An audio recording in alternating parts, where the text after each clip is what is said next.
Hey everybody, and welcome to an episode here on Talkdaily. Hopefully you have a great day wherever you are in the world, and if you like this channel and if you like the material, please do subscribe. It really helps a lot.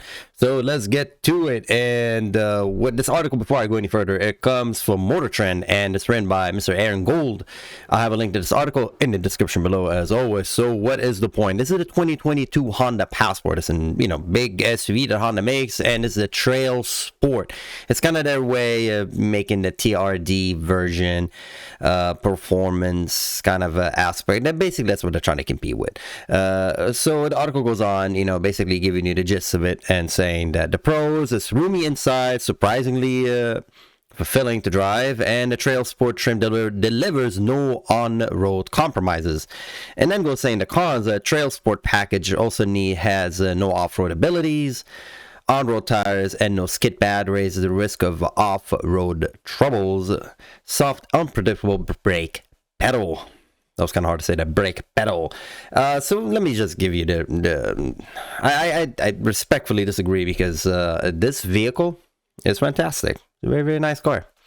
It's awesome. I mean, what's doing that in the dirt, we all know if you're going to go out in the dirt, you're going to modify your car. So let's just get to it, okay? No one goes off. It's like saying you're taking your car to the track. I take my car to the track and I know exactly what to do with it. I don't expect the stock tires to work. I have our compound tires. Literally everything in my car is designed to cope with that environment. And again, if you're going to take your car off-road, you're going to put skid plate on it, you're going to change the tire. That's what you do when you're going off-roading. Now, the occasional you stumble your way on a dirt road, this car will be just fine, but as far as taking it out there, it wouldn't. So there you go, they drove it. So that's the max you're gonna do unprepared. I would not go venture. I mean, this is Big Bear. This is like our neck of the woods here in California, so this is not that far away, and I'm very familiar with Big Bear. And yeah, you don't go out there just like oh well honey, I'm just gonna go out there. No, you actually do plan these things out, so I hope you do. Okay, so again, the interior is fantastic. I personally think most of these cars are going to be on the road, but if you're going to go off-road, do make sure to equip the vehicle properly. So here's a look at the interior. I think it's fascinating. I love Honda interiors. They're just nice. Something about Honda, they're clean, simple, nothing shocking. I mean, there's really nothing. Oh, it has the TrailSport stitches on it. That's kind of a like meh. But again, roomy. It's enough to fit, whatever, 5 people, dog, whatnot. All your stuff from Costco will fit right in there. You go to Costco and go nuts. I love this engine. What is it, 3.6, 3.5? Let me double check. I think it's 3.5. It has VTEC. It's naturally aspirated, 3.5 liter. There you go. It's a 3.5. Fantastic. The fact that it's still making naturally aspirated engine is just wonderful. This engine is going to live for a long time. It's going to be in service for a long time. But the problem with this engine is not this, guys, the transmission. Unfortunately, the transmission does not know what it wants to do, especially when you're trying to push it too hard. But again, why you're doing so? Why are you driving your car and you're driving this hunk of a machine and you're trying to do a skid pad? That's why I'm not a big fan of the article too much. It kind of tells you at the track, like, bruh, what are you doing? What track? You talking about off-road? Well, you need to get it ready. It doesn't come with a skid pad. Well, get a skid pad. I mean, the price, what is it, 43,000? Man, that's not that expensive. I mean, if you want to have these things on it, then either Honda's going to charge more for it or you can get it. So, again, I don't think it's, again, and they mentioned it, saying, okay. Let me tell you what, they actually literally took it to the track and they did like 0 to 60, which is 6.5 seconds. Again, to me, it's irrelevant. What are you doing in this massive SUV? But it gives you kind of an idea. It's not bad. I said no wheel spin, which is like, you're driving too many Teslas. You want wheel spin out of this machine? This is not an electric engine. This is literally a gasoline engine. It's not going to give you wheel spin. They said they did a quarter mile in 15. I don't know what you're doing. But what's beautiful about it, the VTEC kicked in at 5,000 RPM. VTEC. That's gonna be things of the past. VTEC. And he said almost nostalgic. The individual, the guy was in the car when the VTEC kicks in. He goes, oh, it's nostalgic. And that's not about braking. Look, Hondas have really, it's either the brakes are like fiddly, you touch the brakes, or that's what they're talking about. They're saying the brake was soft and not terribly predictable. It's just all Hondas are like that. Not the S2000. Not the S2000. not the S1000, okay? And probably not the Type R. Those are the two I drove that not like that. But the Accords, they were very touchy. And you know what's funny? That brake, let me show you right here. Oh, come on. No, not here. It's here. Show me the engine bay, yeah? Okay. This ABS unit looks very familiar because they use them on like almost every car, 4-channel ABS. But anyway, moving along. They took it to the skid pad, makes no sense. I said, oh, it's 0.7 G and figure 8. Like, what are you doing? You don't take this car to figure 8. It makes no sense, okay? You don't take this car and make figure 8s with it, and 0.9 G, and at that time, forget about it, okay? Drive sanely. Drive this car sanely. If you have to turn the wheel to avoid a deer, well, turn the wheel to avoid a deer. I don't know what to tell you, but as far as you're trying to make this car handle it, no, it's not designed for that. Although the tires on it are road tires, and that's what we're complaining about. They got a puncture on one of the tires, unfortunately. And I'm talking about the steering. They're saying the steering is fantastic. Again, because the Honda focused it on the road. And that's why the steering is fantastic. And then it goes off remarkable precision and great feedback. And the moment you put off-road tires on this thing, it's not going to do that. But it's nice that it does that for the road. Again, it's designed to drive it on the road. And off-road performance, so talking about it, it didn't handle that well. The TrailSport, straightforward off-road in Big Bear, California, lacking a trail. And so basically, I put it in the trail that if you take a regular car, will get stuck in it. And I'm saying it did okay. And eventually got a flat. It didn't had adequate ground clearance and had an all-wheel drive system that does a good job of finding traction. Even one wheel hanging in the air. Again, it has a clutch type differential, so it has I believe this car has a locking diff, so it automatically senses one wheel locking and locks the other wheel, so that's good. But then they're talking about Password has a compact spare. Again, you're there hitting above, the bench of this vehicle. If you want to have a full-size spare, again, you'll pay for it. You want a skid pad, you pay for it. Okay, this is when you get that extra wheel and you put it on top of the car. That's what off-road vehicles do. And then saying the off-road tires don't just provide better traction, also provide more durability. They're making a comment as far as the tires that came with the car that weren't as good for off-road. Again, I don't think this is really relevant to most of the people are going to watch this channel, because if you're buying this car and you want to go off-road, you know exactly what to do with it. Okay, you put a snorkel on it, you make sure like it's watertight, the engine bay, all the connectors. You do all that business, okay? You're not stupid. You're not gonna go out there like that. And the traction control that this car has now, it's becoming all cute, like that's why the limited slip differential, how it works. Again, the differential is designed to give you traction, basically both wheels moving. One wheel slips, gives power to the other wheel, and also provide a front to rear. If you don't know the difference between snow, mud, and sand, is basically how quick the torque kicks in. So put it this way, it's like if you're standing on ice and I tell you to move very quickly and you move and you just slide, right? But if you move very slowly, you get forward. It's kind of like that. So that's basically how quick it reacts. Snow is the least reactive, mud is less, sand is a little bit less. So that's basically what it is, how quickly torque applies. So the wheel doesn't just lose whatever traction it has. Obviously on snow you have very minimal traction. So that's basically what you're setting up right here. I personally think the best all-wheel drive vehicle that has that is my Evo. Lancer Revolution. That thing is amazing. Too bad it's a Mitsubishi because it has a little problems. But you know what? Anyway, that's a different subject. Again, I love the interior. I love the way it looks. Very simple. They don't have the little annoying old school, selecting. It's beautiful. Just park, neutral, reverse, drive, have a nice day. And that's for terrain option, an auto stop. You can turn it off if you don't like the auto stop. Economy mode. Again, all the buttons very straightforward. And it's very reminiscent of my Honda Accord. It looks really the same, and I haven't changed that.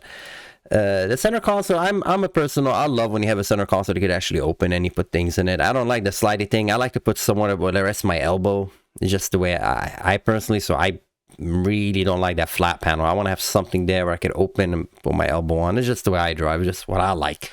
I'm not a big fan of this because you could occupy that space more efficiently, in my opinion. Power outlet, all this stuff is nothing new. Again, it just keeps showing you the center console. Again, it's elegant. The cup holders right here, and again, I would love to have the actual proper center console for that elbow thingy. Engine start, stop button. I know all these pictures are really zoomed in. They're very proud of showing you all these buttons. Oh, now come on, zoom out, buddy. There you go. That's the picture we're looking for. Again, it's very elegant. I like it. I like it. It's very familiar. It's very, maybe because I have a Honda. It's the same buttons. I love it. The fact, if you don't know, they keep using the same thing. They're not redesigning this. When they make a new car, they actually, all these buttons just passed over from other models. So this model from a 2000, like a 2007 Honda Accord, like 7th gen Honda Accord, has the exact same buttons right here. I find that to be amazing. That's really cool. What else? Visibility grid. I love the little glass right here.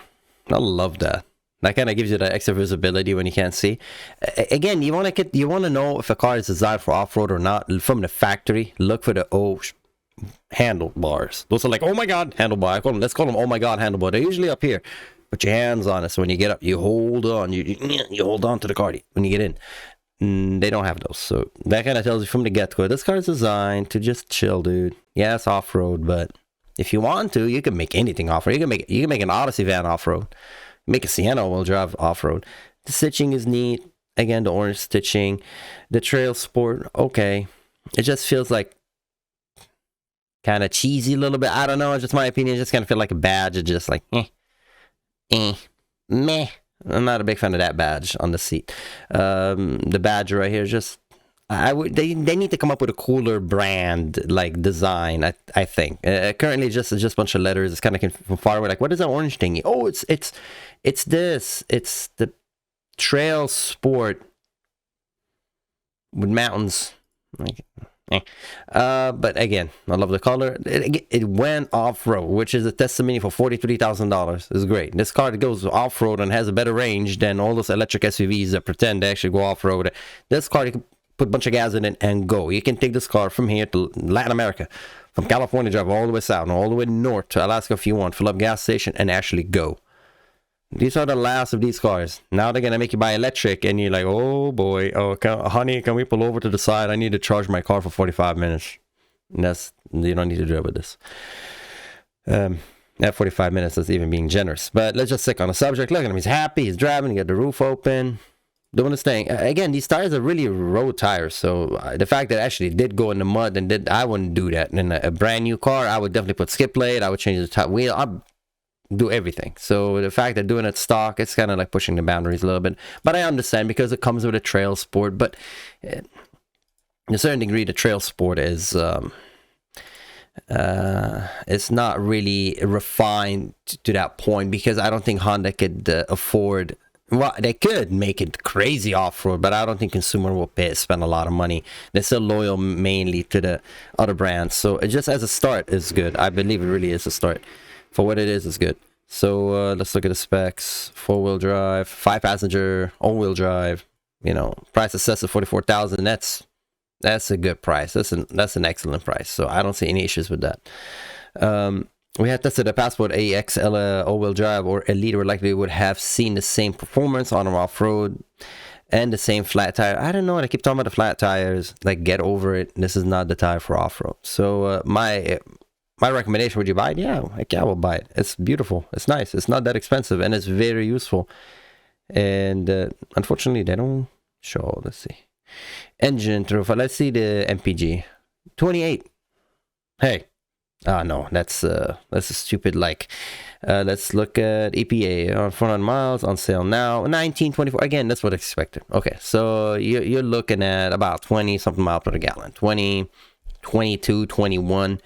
That's what it is for a car that weighs 4,253 pounds. That's fine. It's not the automatic transmission, I think, but that's the weakest thing on Hondas. That's gonna be probably one of those things when you're coming to a stop and that little I'm really not a big fan of that little jerk when you're coming to a stop on the transmission, trying to figure out what gear to be in or get another gear ready.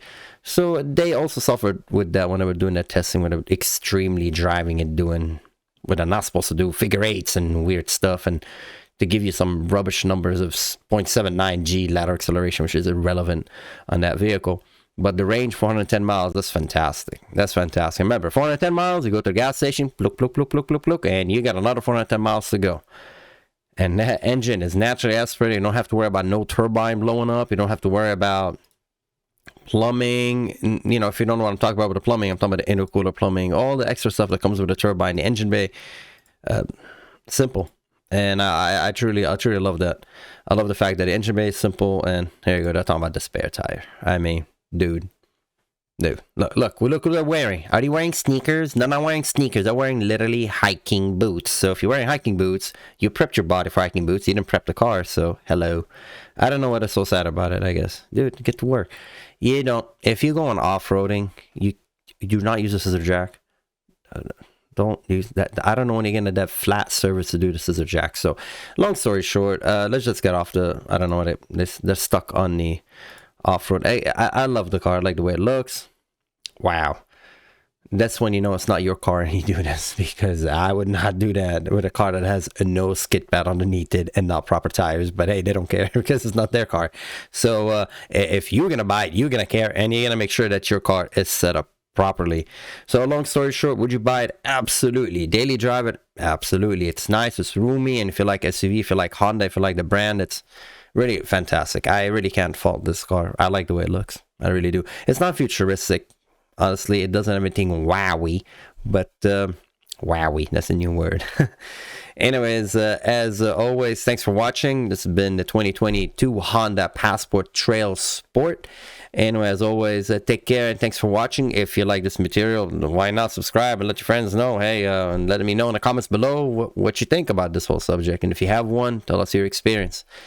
Anyway, and also, how long has it been going? It's been going on for a minute now. Well, what is it? So 50, that's not that long. 16 minutes. Anyways, as always, thanks for watching. Take care, and I'll see you next time. Bye-bye.